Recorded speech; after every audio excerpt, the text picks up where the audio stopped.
Kemarin aku dapat surat dari sepupuku. Katanya mereka mau datang di rumahku minggu depan, Miss.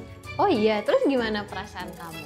Perasaanku senang sekali, Miss, karena aku sudah rindu bertemu dengan mereka. Iya ya, pasti seneng dong ya kalau ketemu keluarga. Tahu nggak, di Alkitab ada salah satu tokoh Alkitab yang waktu dia nerima surat dia juga seneng banget. Oh ya, Miss, bagaimana ceritanya, Miss? Kamu mau tahu ceritanya? Mau, Miss. Yuk sama-sama kita saksikan di Mesbah Cilik.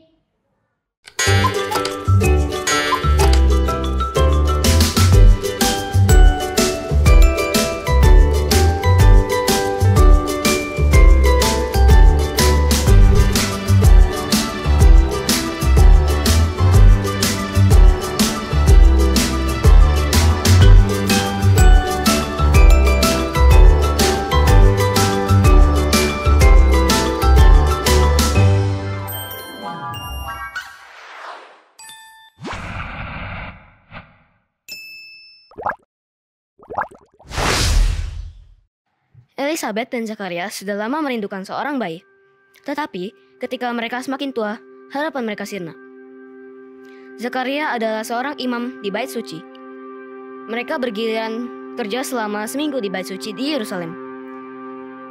Hanya satu kali dalam hidupnya, seorang imam pergi ke tempat yang suci. Itu adalah satu penghargaan untuk membakar dupa di mezbah yang terbuat dari emas di sana. Kemudian, dia akan berdoa untuk pengampunan dosa bangsa Israel. Dan dia berdoa dengan sungguh-sungguh untuk kedatangan Mesias yang segera. Zakaria telah menantikan hari ini sepanjang umur hidupnya. Sekarang, seorang tua ini sudah sangat merindukan gilirannya untuk ambil bagian dalam upacara tersebut. Zakaria dengan sopan memercikan bubuk dupa di bara perapian. Satu awan, asap yang berbau sedap memenuhi tempat itu. Tiba-tiba, Zakaria merasa bahwa dia tidak sendirian. Dia membuka matanya, dan di sana berdiri seorang malaikat tepat di sebelah kanan mazbah. Zakaria gemetar dalam ketakutan. "Jangan takut, Zakaria. Allah telah mendengar doamu." Malaikat itu berkata, "Istrimu Elizabeth akan mempunyai seorang anak. Engkau akan menyebutkan dia Yohanes. Dia akan pergi menyiapkan jalan bagi Tuhan." Seorang bayi di usianya yang setua ini, Zakaria meragukan perkataan malaikat itu. Jadi, malaikat itu memberikan satu tanda kepadanya.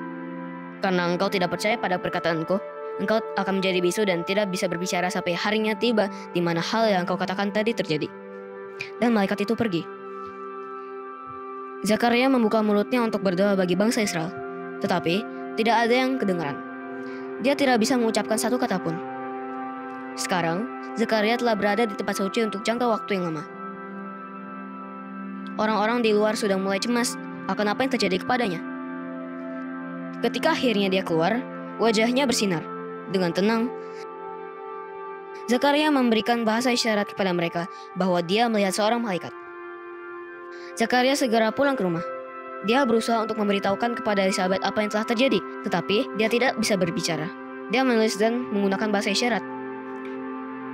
Mereka akan memiliki seorang anak yang akan diberi nama Yohanes. Seorang malaikat telah mengatakan kepada demikian. Berbulan-bulan kemudian, anak mereka lahir. Sahabat-sahabat Elizabeth datang berkunjung. Namanya ialah Yohanes. Elizabeth mengumumkan, "Yohanes, tidak ada seorang pun di antara keluargamu yang bernama Yohanes. Kenapa tidak menyebutkan Zakaria?" Wanita-wanita di situ berkata. Elizabeth berpaling kepada suaminya. Zakaria menggelengkan kepalanya. Dengan segera, dia menulis sehingga semua orang dapat melihat. Namanya ialah Yohanes.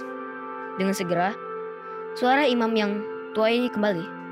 Dia berbicara kepada orang-orang dan memuji Allah karena berkat ini. Yohanes bertumbuh di padang belantara, di mana dia belajar untuk melayani.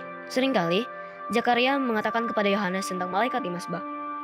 "Allah memiliki satu pekerjaan khusus untukmu." Zakaria berkata, "Engkau akan mempersiapkan jalan bagi Tuhan." Ketika Yohanes menjadi dewasa, dia mengundang orang-orang untuk bertobat dari dosa-dosa mereka dan dibaptiskan.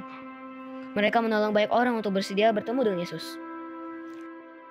Allah memiliki satu tempat di dalam rencananya bagimu dan aku juga.